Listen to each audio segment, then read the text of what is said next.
ఎఫెసీయులకు రాసిన పత్రిక 6వ అధ్యాయం తీసి 12వ వచనం నుండి కొన్ని వచనాలు చదవండి చక్కగా. ఎఫెసీయులకు రాసిన పత్రిక 12వ అధ్యాయము.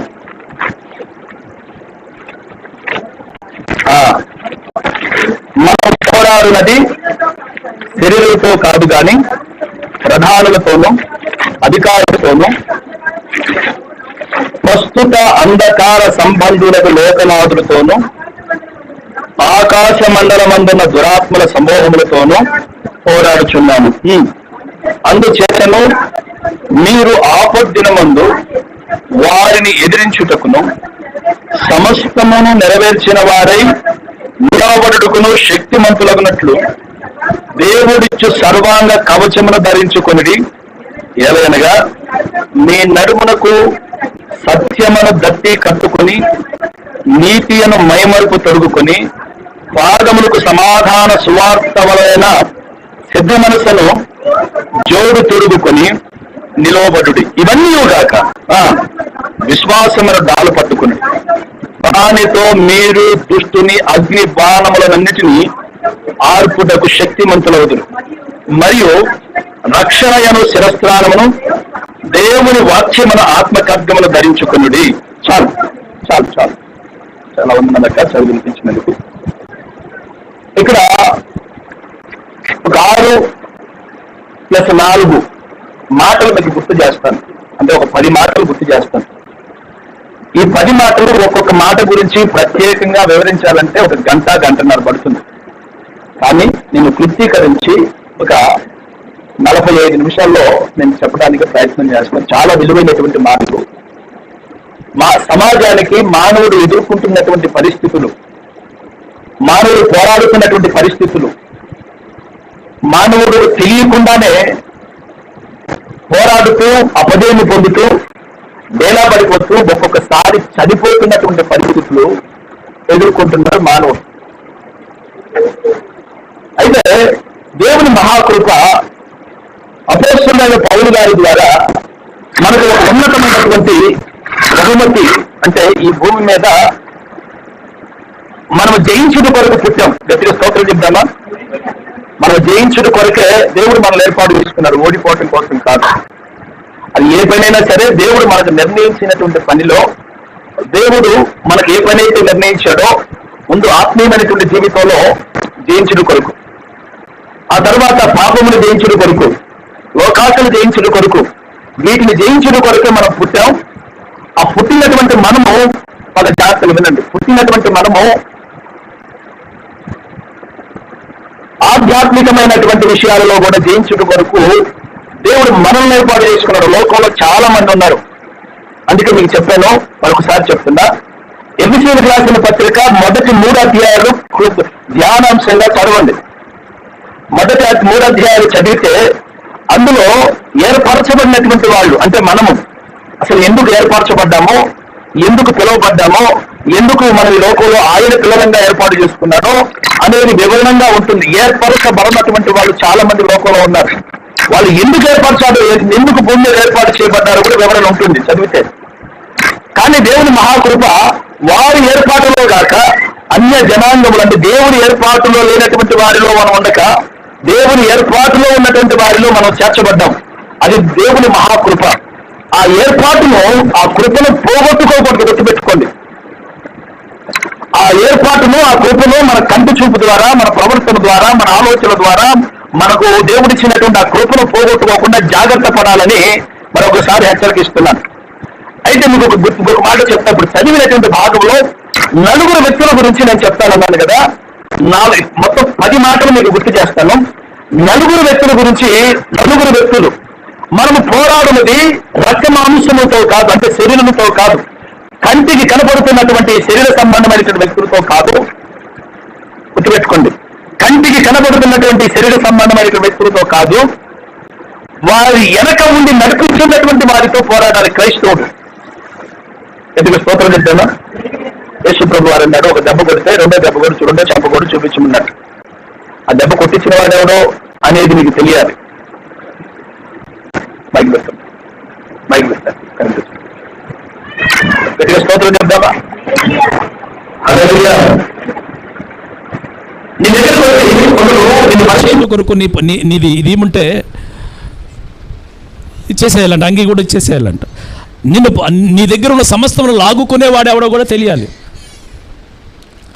సరే అడిపోతే ఇంకో సబ్జెక్ట్ అయితే అడిపోను. నలుగురు యొక్క వ్యక్తుల యొక్క వారి యొక్క వివరణ చెప్తాను, జాగ్రత్తగా వినండి. మొదటి వ్యక్తులు, మనం శరీరంతో కాదు పోరాడేది, మనం పోరాడేది శరీరంతో కాదు. ఎవరితో పోరాడుతున్నాము అనంటే ప్రధానులతోను. ఎవరితో? ప్రధానులతోను. ఈ ప్రధానులతోను పోరాడుతున్నటువంటి మనము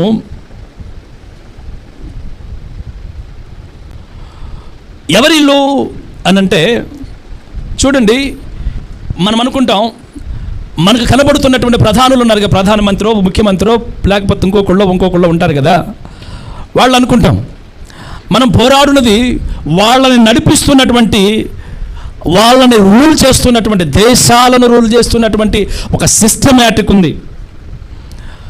దేశాలను రూల్ చేస్తున్నటువంటి ఒక సిస్టమ్ ఆకాశమందు ఉంది.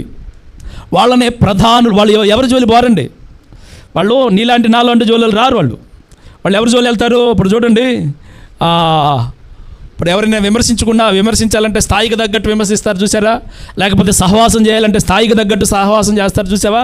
అట్లాగే ఈ ప్రధానులు అనబడుతున్నటువంటి వారు నీ జోలి నా జోలి రారు. వీళ్ళ పని ఏంటంటే దేశాలను పరిపాలన చేస్తున్నటువంటి రాజులు ఉన్నారు చూసావా, వారిని రూల్ చేస్తారు, వారిని దేవుని రాజ్యానికి వ్యతిరేకంగా రూల్ చేసేటట్టు చేస్తారనమాట. అనులు వాళ్ళ గురించి వివరణ చాలా చెప్పొచ్చు, కానీ దానియేలు గ్రంథంలో ఒక మాట ఉంది చూడండి. 10వ అధ్యాయము 13వ వచనం 23వ వచనం చదివితే అక్కడ దానియేలు ప్రార్థన చేస్తున్నప్పుడు దానియేలుకు సమాధానం, దేవుని యొద్ద నుండి సమాధానం రావడం కోసం 21 రోజు పట్టిందట. 21 రోజు పడితే ఎందుకు పట్టింది అని చూస్తే పారసిక దేశపు అధిపతి అడ్డు నిలబడ్డాడంట.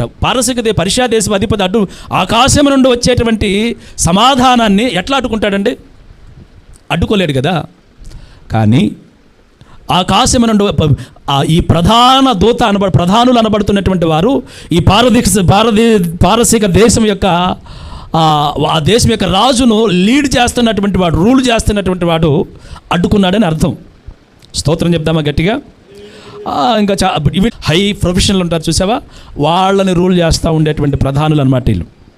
రెండవ వ్యక్తులు అధికారులు, ద పవర్స్, అథారిటీస్.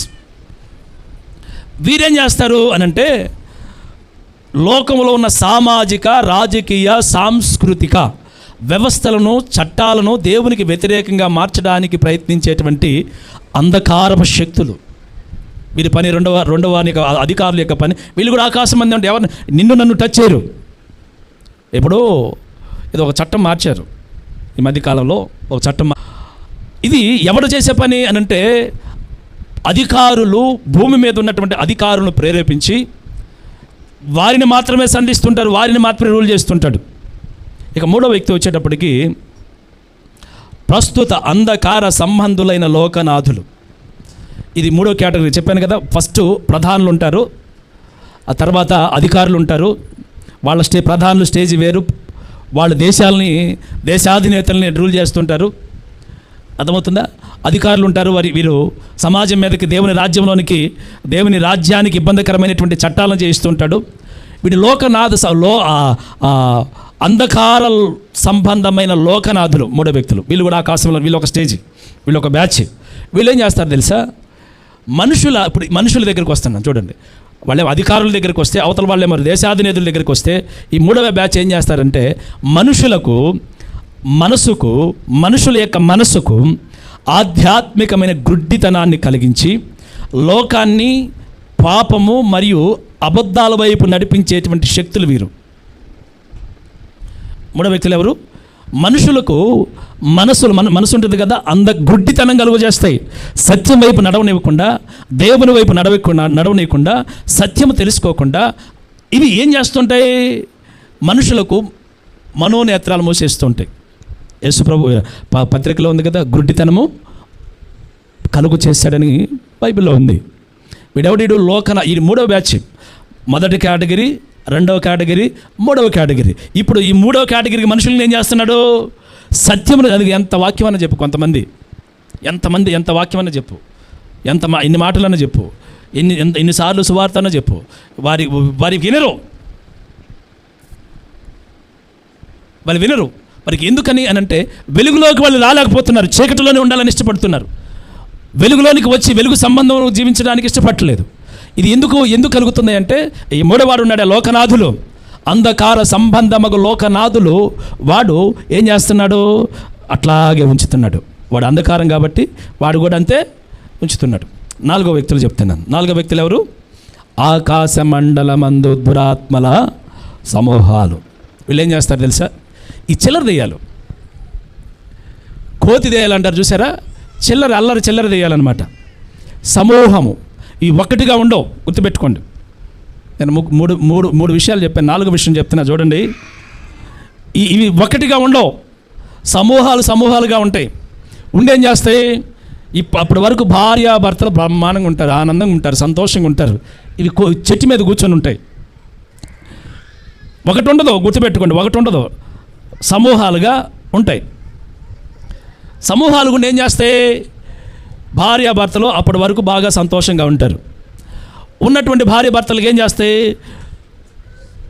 వాళ్ళు బలహీనంగా ఉన్నారనుకోండి, దేవుని ఆత్మచేత నింపబడకుండా ఎక్కడో లోకం వైపు తిరిగి, లేకపోతే ఎక్కడో విశ్వాసంలో బలంగా లేకపోతే అపనమ్మకంలో జీవిస్తుంటే దేవుని మీద ఇప్పుడు దూరతాయి. అర్థమవుతుందా?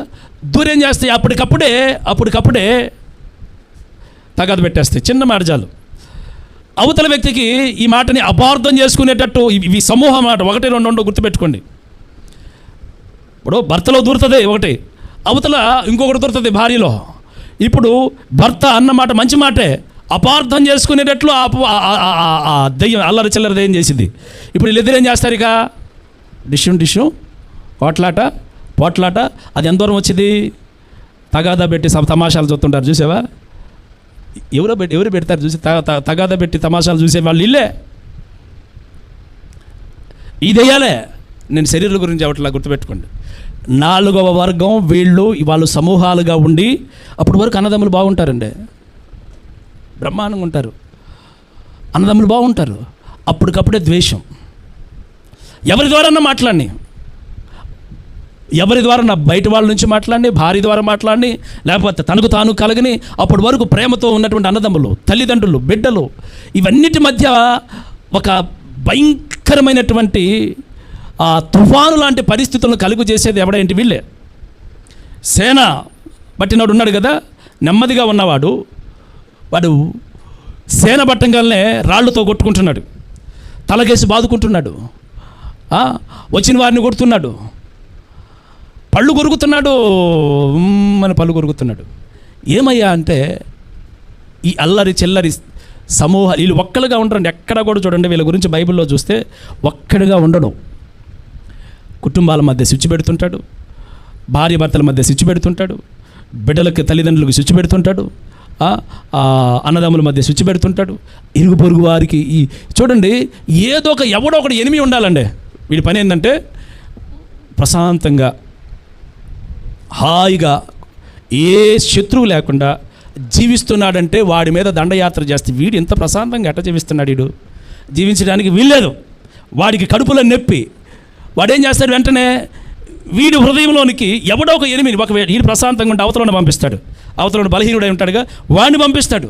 పంపించి ఏం చేస్తాడో వీడి హృదయాన్ని గలిబిలి చేసేస్తాడు. వీడికి కూడా దేవునికి వచ్చింది కదా ఒకసారి కాకపోయినా ఒకసారైనా. వీళ్ళెవరయ్యా అంటే అంధకార సంబంధం, ఆకాశ మండలం అందున దురాత్మల వీళ్ళొక గ్రూప్ అనమాట. కూర్చొని మాట్లాడుకుంటూ ఉంటారు. ఏమని తెలుసా? సాయంత్రానికి వాళ్ళు రాత్రులు దెయ్యాల కోటాలు అంటారు చూసారా? అర్ధరాత్రులు దెయ్యాలు మాట్లాడుకుంటారా అంటారు చూసారా? ఆ కోటాలు ఏంటో తెలుసా? పగలంతా ఈ జనాల మీద, ఈ ప్రజల మీద, ఈ మనుషుల మీద, ఈ విశ్వాసుల మీద పడి వాళ్ళని ఏడిపించి, వాళ్ళని బాధ పెట్టి మానసికంగా, ఆర్థికంగా అన్ని ఇప్పుడు చూడండి, చిన్న రోగం వస్తే విశ్వాసంతో కాసేపు ప్రార్థన చేసుకుంటే, లేకపోతే చిన్న టాబ్లెట్ వేసుకుంటే తగ్గిపోద్ది. వాడు ఆదుర్త పెట్టి అమ్మో ఇంకేముంది గుండెలు బాదుకొని పోయి హాస్పిటల్లో చేస్తే 20 ఏళ్ళు 30 ఏళ్ళు 2 నెలల సంపాదన అయిపోద్ది. ఈ పెట్టేది కూడా వాడే. ఏముంది చిన్న ప్రార్థన, లేకపోతే చిన్న టాబ్లెట్, లేదా చిన్న చిట్కాతో పోతాయి. అది కూడా చేయనీడు. ఆందోళన పెట్టేస్తాడు, ఆదుర్త పెట్టేస్తాడు. అమ్మ ఇంకేముంది, అయిపోయింది అనేటువంటి ఆందోళన పెట్టేసి 30,000, 40,000, 50,000 కథం అట్లా చేస్తే. ఇవన్నీ చేసేది ఎవడే అంటే వీడే. వీళ్ళందరూ సాయంత్రం పూట అర్ధరాత్రి ఇది జనాలు పడుకున్న తర్వాత మీటింగ్ వేశారు. మీటింగ్ వేసి ఏం చెప్పుకుంటారు తెలుసా? ఆ పిచ్చిమోహన్ దాని దగ్గరికి వెళ్ళి, పాపం వాళ్ళ ఆయన ఎంత బాగా చూసుకుంటాడో, అడిగినవన్నీ తీసుకొస్తాడు. అయినా కూడా ఆ పిచ్చిమోహన్ దానికి దగ్గరికి వెళ్ళి నేనేం చెబుతానో తెలుసా చెవిలో? మీ ఆయన మంచోడు కాదు, నిన్ను ప్రేమగా చూసుకోడు, నిన్ను అర్థం చేసుకోడు, ఏం అడిగినా కాదంటాడు అని చెప్పగానే ఆ పిచ్చిది వాళ్ళ ఆయన ఇంటి పాపం ప్రశాంతంగా పని చేసుకొని ఇంటికి వచ్చి భార్యతో కాసేపు కూర్చొని ముచ్చట చెబుదాం అనుకునే లోపే ఉగ్రత రూపంగా, ఎందుకంటే లోపల ఉంది ఎవరు? అప్పుడు దాకా సీరియల్లో, టీవీలు, ఫోన్లు అయినా చూసి ఆయన తెచ్చుకుంటారు కదా అద్దెకి. అప్పుడు వెంటనే ఏమవుతుంది? ఆ ముఖం ఉగ్రత రూపం ఈడు భయపడిపోతాడు. ఇంకేముంది, ఏందో జరిగిందిరా నాయన అని చెప్పని. ఏం జరగదు, జరిగేదంతా చెవిలో జోరీలాగా ఆడు చెప్పి ఆ అపవాదిగాడు ఉన్నాడు కదా, ఆ చిల్లర దెయ్యాలు చెప్పి వాడు ప్రాణం తీయలేడండి, గుర్తుపెట్టుకోడు. ప్రాణాలు తీయడు, కానీ వాడు చేసే పని అంతే, ఈ పనులు చేస్తుంటాడు. అప్పుడు రాగానే అమ్మాయి కొద్దిగా టీ తెమ్మా, లేదా నీళ్ళు ఇవ్వమ్మా, ఆ మాట కూడా అపార్థమై అది పెద్దదై చిలికి గాలివానంతై కొట్టుకునంత ఇక ఈ బతకడం అవసరమా అని చెప్పని విశ్వాసి కూడా సెకండ్ షో సినిమాకి వెళ్ళేటట్టు చేసింది. ఇప్పుడు 12 గంటలకు, అర్ధరాత్రి 12 గంటలకు వీళ్ళు ఈ కోటలు ఈ మాటలన్నీ మాట్లాడుకుంటారు. ఆ పిచ్చి మాట్లాడానో, చెవిలో జోరీలాగా మాట్లాడానో, ఆ కుటుంబంలో శాంతి సమాధానం లేకుండా చేశాను అని పిచ్చిగా నవ్వుకుంటూ ఉంటారు వాళ్ళు. అవునండి, జరిగేది ఇదే. ఈ దురాత్మల సమూహము ఇవి ఒకళ్ళిద్దరు ఉండరు, బ్యాచ్లు వస్తారు. అడిగాని వెళ్తే ఇవి ప్లాన్ వేసుకుంటే, ఇదిగో నేను ఈయన పట్టుకుంటే కానీ నువ్వు వాడిని పట్టుకో, నువ్వు పిల్లవాడిని పట్టుకో, నేను తండ్రిని పట్టుకుంటా, నువ్వు కూతురుని పట్టుకో, నేను తల్లిని పట్టుకుంటా, లేకపోతే నువ్వు ఇంటి పక్కన పట్టుకో, నేను ఈయన పట్టుకొని ఈ తర్వాత నేనైనా మాట్లాడిందని అంతగా ఫీల్ అవుతాం. ఈ జరిగేటువంటి విషయం వీడు కనుక వీళ్ళని మనం జయించాలి. గట్టిగా స్తోత్రం చెప్దామా? చాలా విషయాలు